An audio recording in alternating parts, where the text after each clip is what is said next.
Earlier this fall, I fell into a miry bog. Thankfully, though, I had anticipated that falling was a possibility, and I planned for it. Now, I don't mean I planned to fall on purpose. Rather, I mean I designed a plan of action in the event I fell.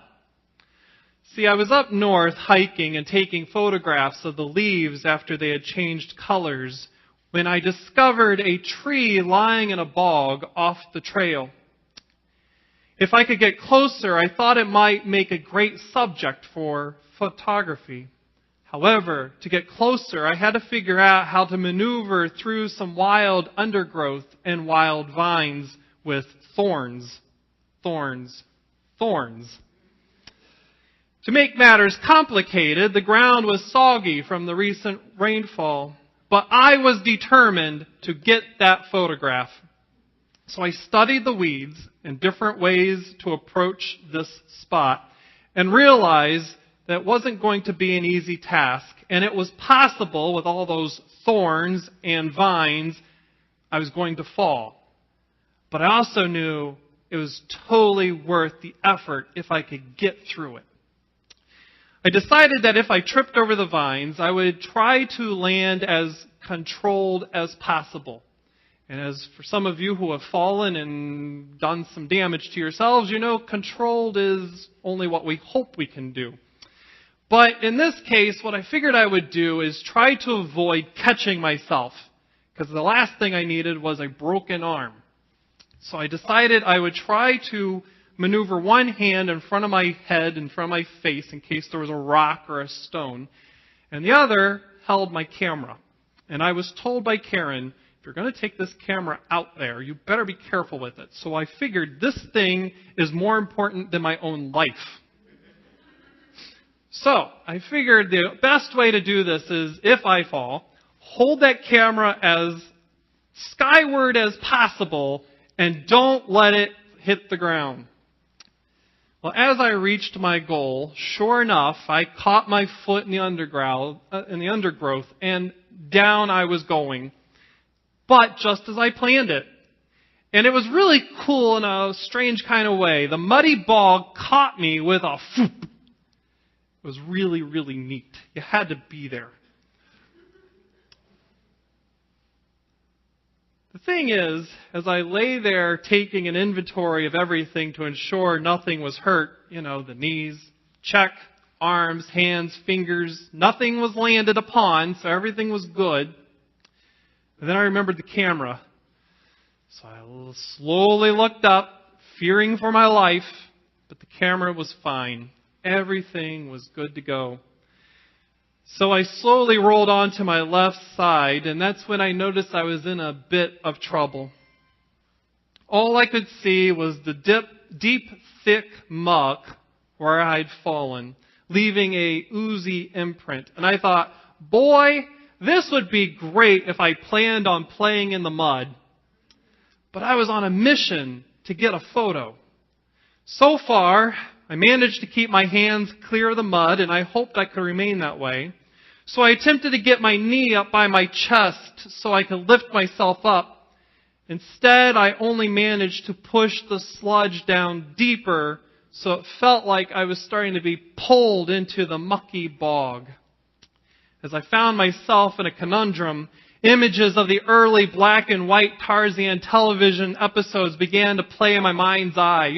Of the haphazard victim who always falls in the sand pit, and then the last thing you see of him is his hat. I was afraid that was going to be me very soon. Well, I tried once more to discover solid ground with my knee so I could lift myself up, but again, my knee only sunk deeper into the muck. So I decided to stop, because it was only making matters worse. And there I was, sunk in a miry bog. As I lay on my side, taking in the situation, I began to wonder, how am I going to get myself out of this mess? We'll return to this situation in a moment, but I want to shift our attention now to Psalm 40. The psalm opens with David emerging from a miry bog, a desolate pit. The psalmist doesn't specify what bogged David down, but David clearly was facing a difficult situation that caused him to feel trapped in the muck of life. Based on many of his decisions he made as king, we know he didn't always make the best choices, and thus he created multiple enemies which pressed in and caused him to feel like he had fallen in a miry bog, a desolate pit. He laments, "Lord, do not withhold your mercy from me." Like David, we too can find ourselves in pits of desolation. Things like a loss of job, reduction in benefits, a promotion missed, a child or grandchild that has continued to test our limits. So we wonder, what happened to the definition of no? And then you also start wondering, is this the vocabulary you'll be limited to for the rest of the day? No, no, no. Perhaps it is our parent who continues to boggle our mind while making demands on our time. Meanwhile, our children and grandchildren also have their demands. Sometimes we feel and we find ourselves knee-deep in the mud. And this mud at times may feel like quicksand that is pulling us in to squish out whatever hope resided within us. During those moments, it seems like our life source is being sucked down into the muck. And as we sink deeper into the life-threatening ooze which squeezes in and presses in so we can hardly breathe, we grasp for air. We wonder, how will we ever get out? How do we find release to regain a firm footing?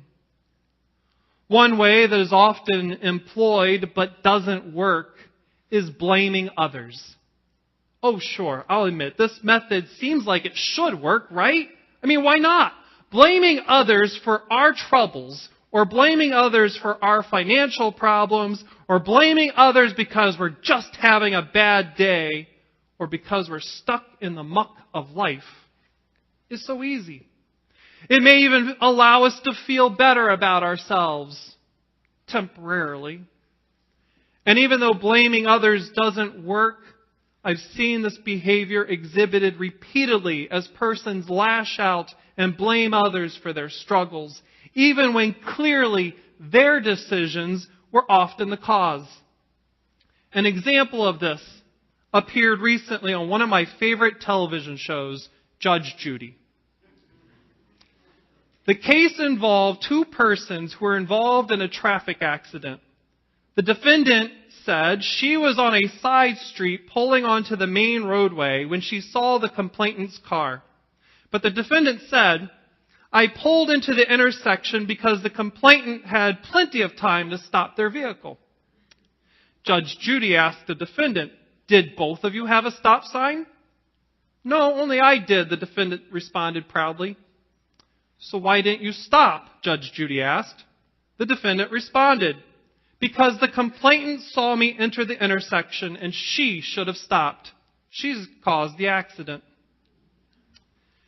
Naturally, the defendant's case only continued to go downhill from there. And in this specific case, on national television no less, the person only sunk deeper into the murky bog.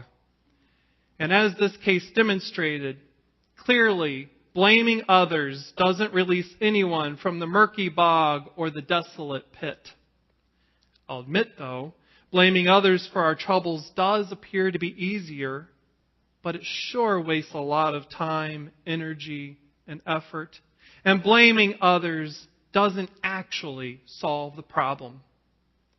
For those of you who are on Facebook, maybe there needs to be a meme that goes, "Surprise!" It just doesn't solve the problem. To solve the problem and be freed from the murky bog, there needs to be a shift in our position or our perspective. It means we need to take ownership of our decisions and confess why we are in the miry bog. It also means praying for God to help us shift our view so we can discover firm ground, which will then allow us to be released. Returning to my situation in the murky bog. So I'm lying on my left side trying to stand and get out of the mud. And I'm attempting to find that firm ground, but I'm just unable to do it. Therefore, I decided, beyond all logic and reason, to roll onto my right side, hoping that by rolling to the other side, this action will allow me to have a different perspective of my situation.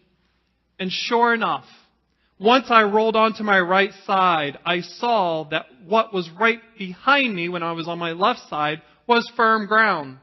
In fact, if I had fallen 2 inches to the left, I probably would have hurt myself instead of just landing in the mud. So at that point, I rolled back onto my left, onto my back, and then up and onto dry land. But it was this shift of my position that was needed, because I gained a new point of view, which allowed a new possibility to appear. This is the benefit of shifting our position and gaining a different perspective, because limiting assumptions are released so we can embrace the realities God has provided. By having a change of perspective, we can see other possibilities. However, there are times after we've fallen in the mud, we get stuck there, believing nothing will ever change. So we remain there. Other times we recognize the new possibilities and we become paralyzed because the opportunities look too challenging or disruptive of our normal routines. We become afraid of the newness God offers. And then there are others that are freed from the mud, but they become fearful that old habits, even if they're bad habits, will die. And so they dash back to the mud and the desolate pit and they fling themselves back into the mud because there's this weird reasoning that it's easier to point fingers and blame others for the troubles we experience. Back into the desolate pit, stuck. However, if we focused our lives on God and built a relationship with the Lord through prayer, that when the newness is discovered, we could receive comfort when we discover firm ground under our feet. By deepening our relationship with God, we could find release from the bog and see the opportunities that are before us, which are good and holy. By immersing ourselves into the presence of God, we can be freed from the miry bog. And by building our lives on prayer, we can allow God to hug us, to lift us up, and give us comfort. Further, by building our lives on prayer, we learn to trust God to get us safely out of the mud. And through prayer, we can develop a deeper trust in God, so we can discover which way God wants us to roll to escape the grip of the mucky bog.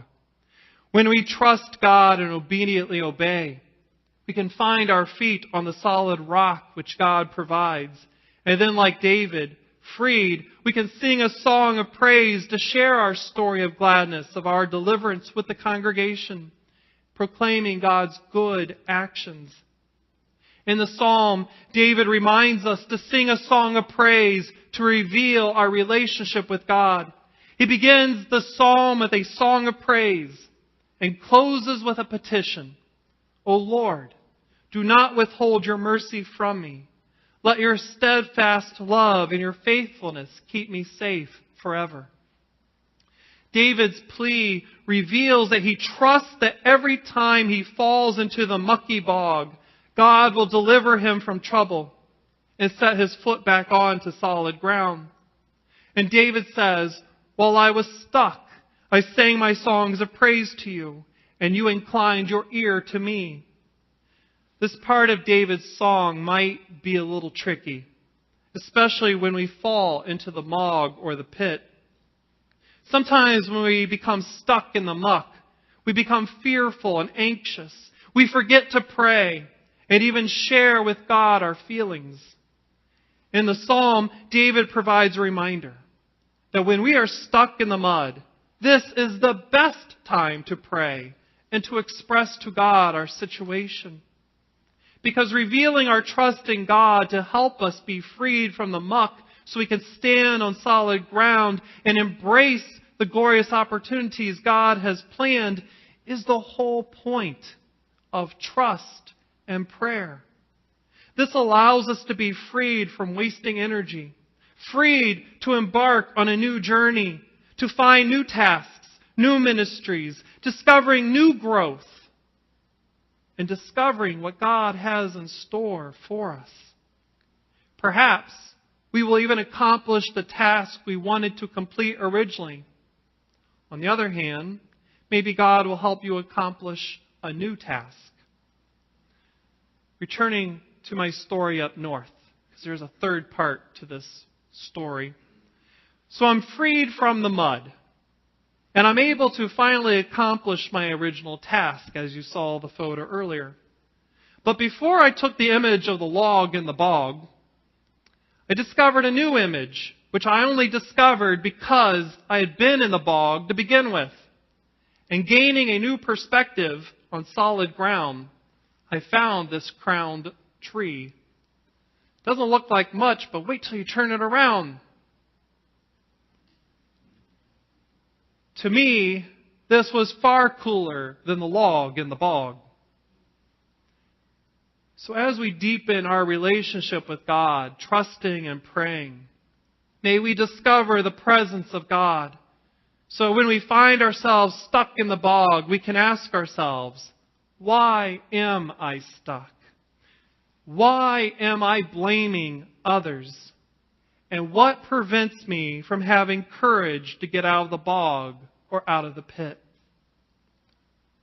Or what prevents me from changing my perspective so I can see the goodness that God has in store?